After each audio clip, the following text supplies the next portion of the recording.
Welcome to the Accounting Arc Podcast, where analysis, reaction, and comedy collide to tackle the big topics from the world of accounting and beyond. Join our trio of transformation agents as they discuss the hottest topics in and out of the profession, from breaking down industry trends, to reacting to everyday events, to uncovering the hidden humor in numbers. With wisdom, insight, and a dash of levity, they're proving that accounting isn't just about the numbers. It's about life. Because after all, accounting is in everything. The Accounting Arc Podcast starts now.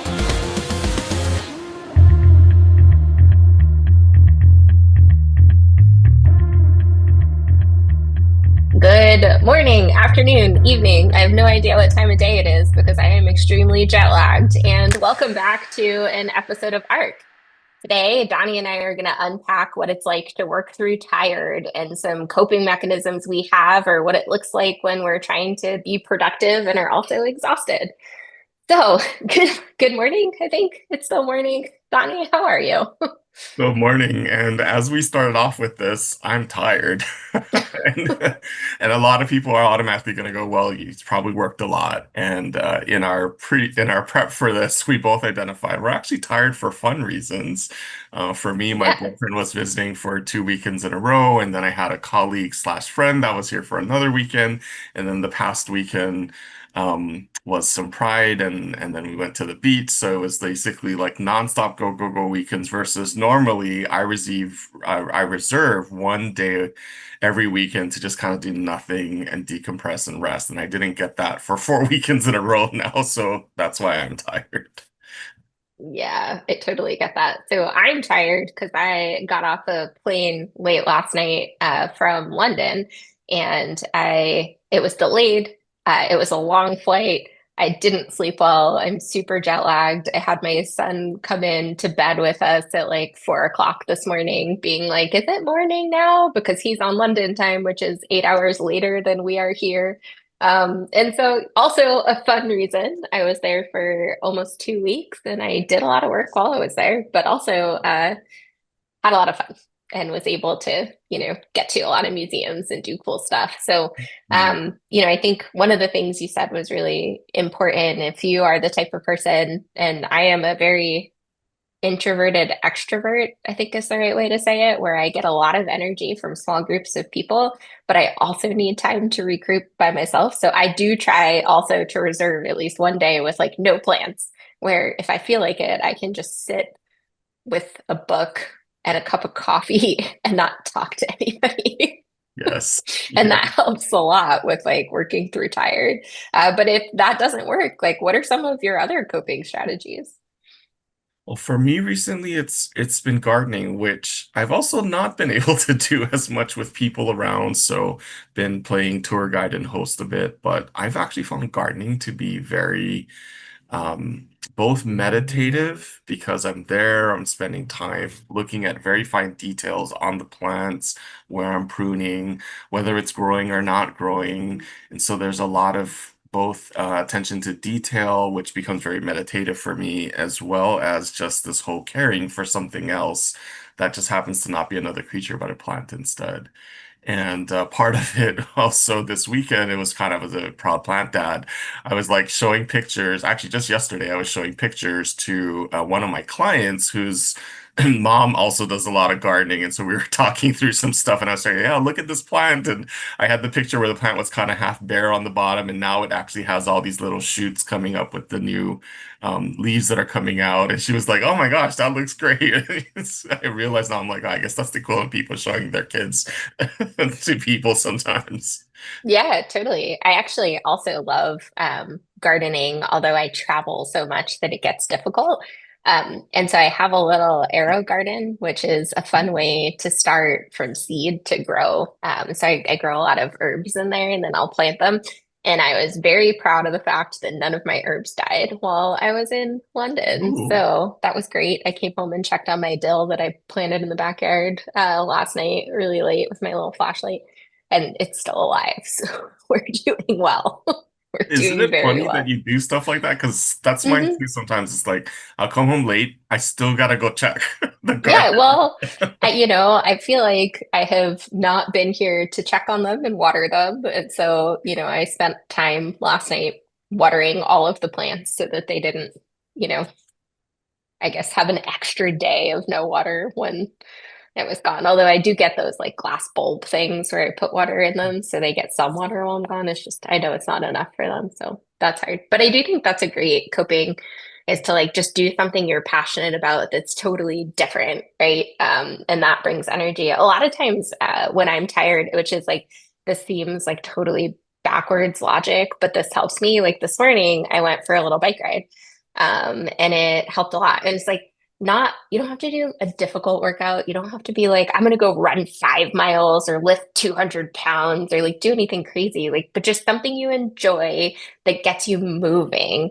I find that that helps me a lot when I'm having jet lag or I'm tired, or even if I, just went out too late the night before and have to show up to 8 a.m. calls, right? If I go for a quick walk or, a jog or even a short bike ride, I feel so much better by the time I get on a call. I'll definitely agree with that. So when I'm traveling too, sometimes a really quick workout, like you said, not something heavy, quick jog. For me right now too, I often have spaces in my afternoon where it is easy to just do a quick walk. It's amazing, I think, and Randy Johnston was the one that told me this, just going out and putting your feet on real grass. There's just something about he said it's something Grounding. to do with the negative ions or something that the grass just pulls Yeah. out that just helps rejuvenate you. So sometimes I didn't believe him at first, but then as I was traveling, I started doing that and I was like, ooh, I don't know if it's psychosomatic, but that actually works. That's so interesting. I have always walked around barefoot, ever since I was a kid, like outside. I mean, if I go, on the street or I'm going like to a store, I'm obviously going to put shoes on. So I want to preface with that. But if I'm walking around my backyard, like when I checked on my dill last night, I went barefoot through the grass to check on it. I walk around my front yard barefoot all the time. I end up walking to my neighbors barefoot a lot too, which sometimes they're like, "Where are your shoes?" Like, I did not bring any. Okay, you It's make not me a feel thing I better. require to walk next door. I thought we only Um, do that a lot in Hawaii. yeah, I see. I just wrong culture. Like I'm in the wrong culture right now. But no, I have always been like that where I don't like I like to touch the ground. I like the feeling. Yes. And I had no science to back it up, just like it feels good. And so I totally agree with that. Walking through grass makes a big difference. Well, and you raise just it's kind of knowing what your things are. And so for me, I'm actually a Berkman certified coach. And one of the things that Berkman also teaches as part of that is identifying they call it your interest areas. And Mm. so it'll be like literary or scientific or outdoors and whatever it is. And one of the things we learned there is that whenever someone has a score that's higher than 90 in one of these areas, so if mine's, for example, is literary, that's something that you want to do because that'll actually recharge you. And that's very true. You mentioned it for you as well, where it's like going and sitting down with a book, even though it may feel like work to some people, that's actually recharging for people like us. Yeah, so self-awareness is a really big one. I talk to my team a lot about this, right? Whereas like things that work for me really well may not work for you. And so one of the things I do is if I'm really tired and I have to think, like let's say I have a difficult call coming up and it's not something that I need to share my screen for or see the person's face, I will ask if we can convert it to a phone call and I'll go for a walk while we're talking. And the other thing that I love now that we have these AI bots that can sit in on our meetings is I don't have to physically take notes anymore. I don't have to be, at a computer typing or with a notebook. I can have the AI take the notes for me while I'm walking, and my brain works so much better when I'm moving, especially when I'm tired, because I get that. I don't know what it is, but something changes and I'm able to think more clearly and focus on the specifics of the conversation. Where other times when I'm tired and I'm on a Zoom call, I find my attention wandering, right? Like maybe I don't process everything the person's saying, or I see an email come in and I'm like, oh, okay. And it's much harder for me to stay focused when I'm tired. And so that's another coping mechanism that I employ. And some people on my team do that too, but other people are like, oh, the thought of that is just like painful to be away from my computer. Um, well, I don't know. There's emotional attachments to technology that are interesting, but I like that walk idea. So I've done that with friends, or actually I've also done that with colleagues when I'm doing a one-on-one. And it's same though. I always ask permission first because I always tell my team yeah. that the one-on-ones are for you. So I'm here to pay attention to you. So I'll always ask them, are we doing anything where you need to show me something on the screen, or are you okay if I take a walk while we do this? That also makes me think about, I knew this other team, another firm where they did team walks in the afternoon. This was before a lot of the remote work stuff, but they would do This was when they were in office. yeah, they were actually in This is a office. historical perspective. They would take team walks. I think it was like 3 o'clock or something in the afternoon, Mhm. and well, there wasn't an agenda, but they would always, I think from what they shared with me, it would always end up being a little bit of work, a little bit of fun, depending upon the day. In today's world, cyber threats don't just target big businesses. They target you. Your small office or home office is at risk. There are a lot of solutions out there. Not all of them have the same level of security. The Soho Protection Package is designed to provide proactive cybersecurity solutions. If your firm is looking for assistance in developing your personalized IT policy, connect with an advisor today at link.improvetheworld.net/Soho Cyber. Gain peace of mind that you have the right technology in place to stay protected. I do that when I'm in New York. If I'm meeting with clients, I'll ask them if we can go for a walk while we meet and meet them at a park and just walk around. Um, and I find like a lot of times people want to go for coffee or drinks or lunch as like a networking thing. And I'll modify and be like, can we go for a walk? And talk about this, or even like grab a coffee and go for a walk. I'm totally fine with that. Coffee is also one of my coping mechanisms. Slowly sipping a good cup of coffee all day when I'm tired helps a lot. Normally, I only do 1 cup, and now you can't see. You can see here I'm already through like a really large cup, almost through a really large cup. So Yeah, if definitely you agree with that see one. me in the afternoon with a cold brew, it means I'm exhausted because cold brew is very strong. And that's what this is. Yeah, but it's still your morning, so that's so funny. So yeah, I think focusing on self-awareness and knowing what recharges you and helping mitigate some of the effects of tiredness. And I think, it's a good conversation to have with yourself too. The other thing I do is time block. Like I know when I get back from a trip like this that I'm tired. And so I do things, I try to make my schedule meetings that I enjoy. If I'm going to take meetings the day after I get back, like I love talking to you. I was gonna say Um, thank you for doing this one. yeah, of course.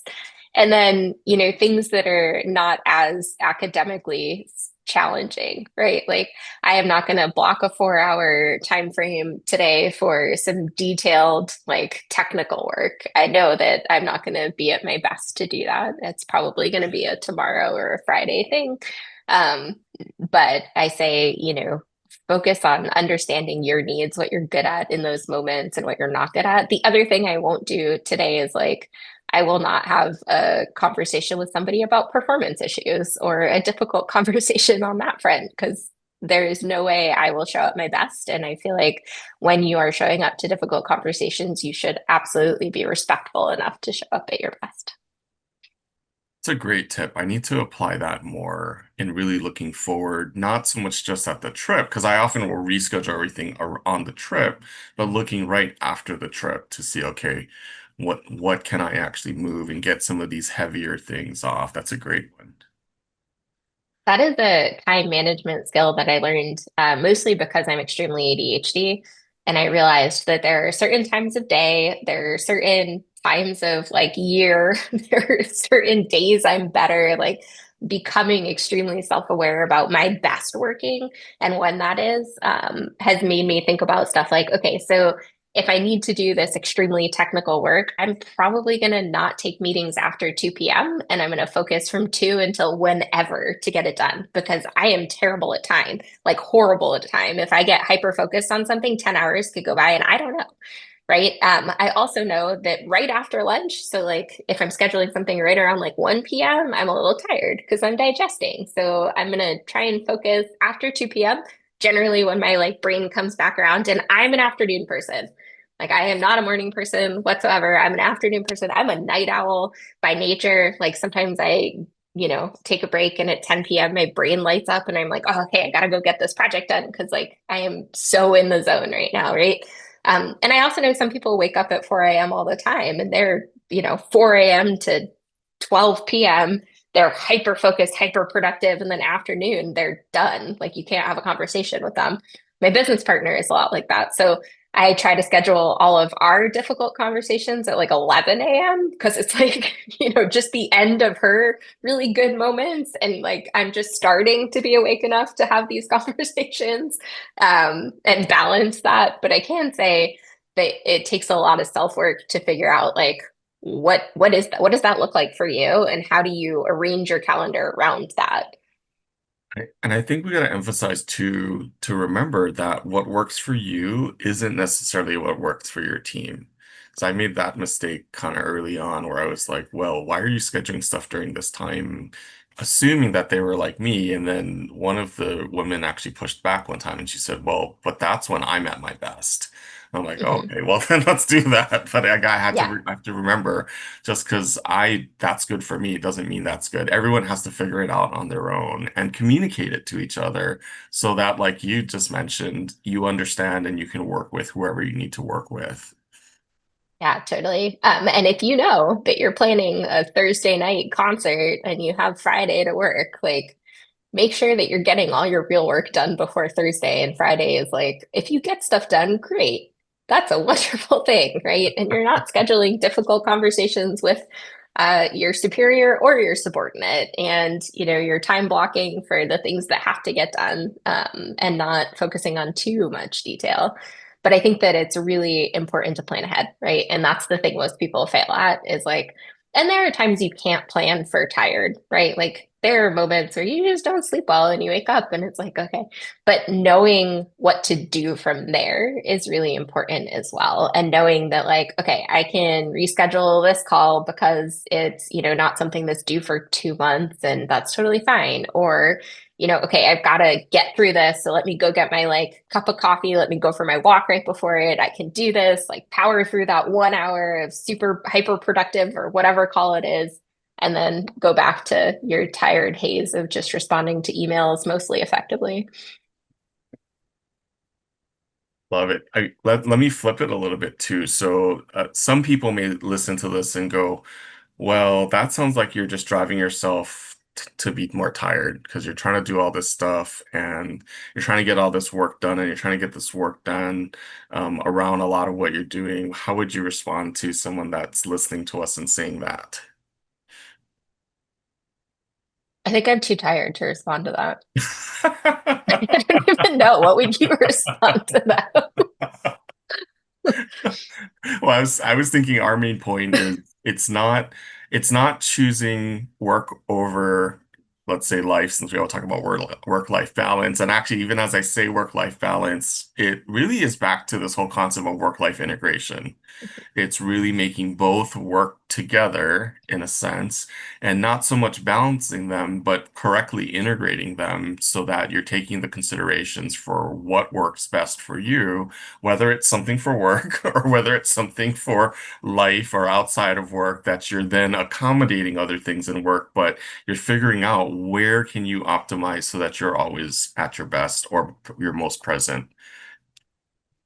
Yes, I agree with that holistically. And I am and have never been. I worked for very large firms and I always took 100% of my PTO.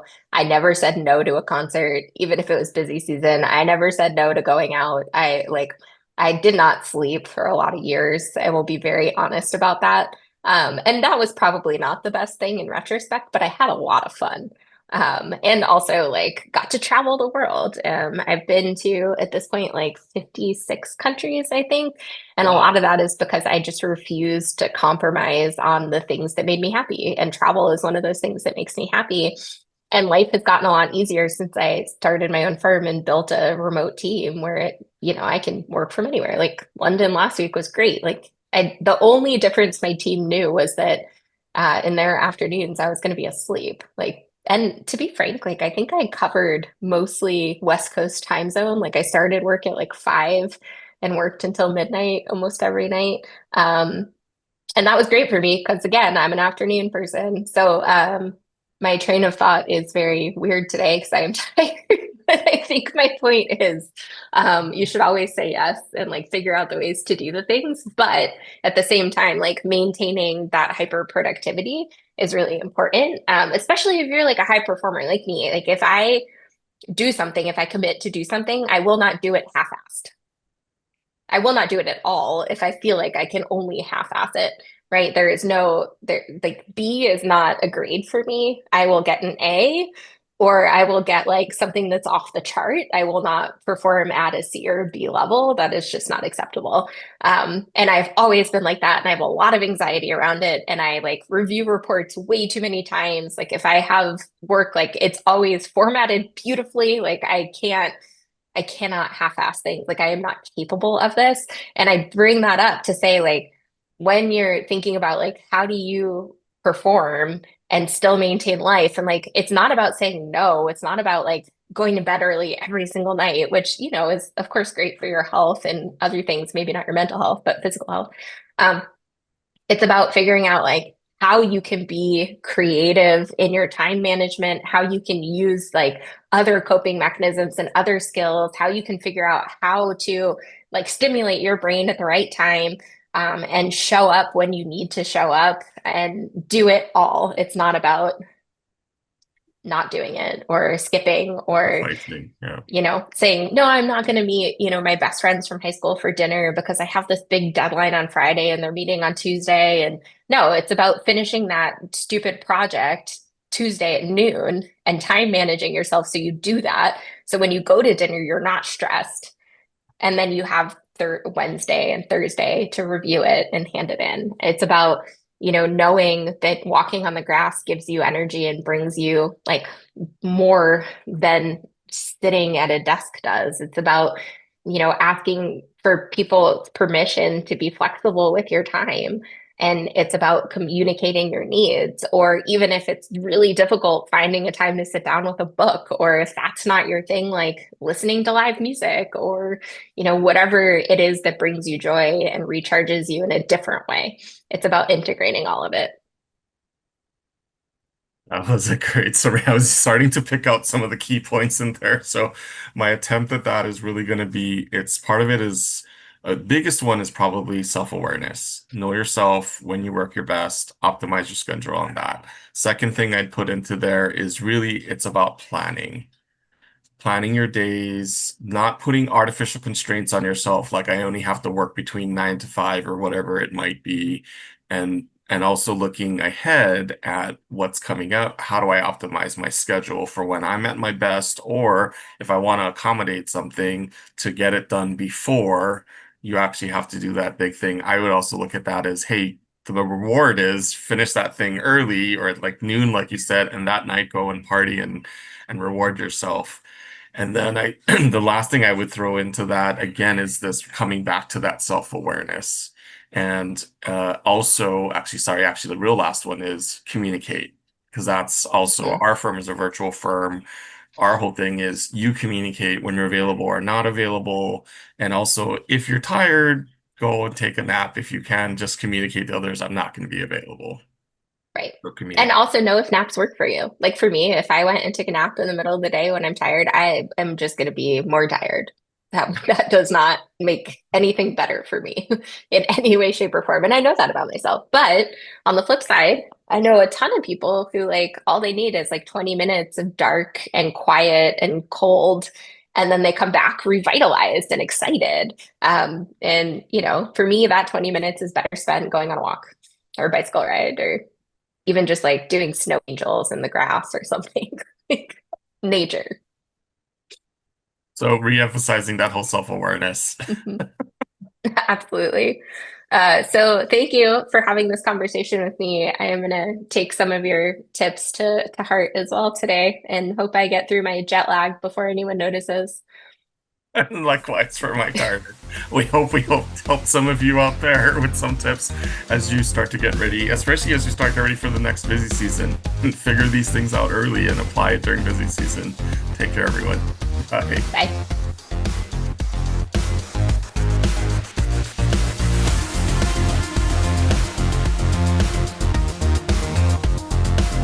The Center for Accounting Transformation provides business professionals with a network for utilizing innovations that are ready for adoption, the training and resources necessary to apply those innovations, and an opportunity to engage the talent and community needed to further the pursuit of innovative accounting practices that drive responsible and mindful business performance.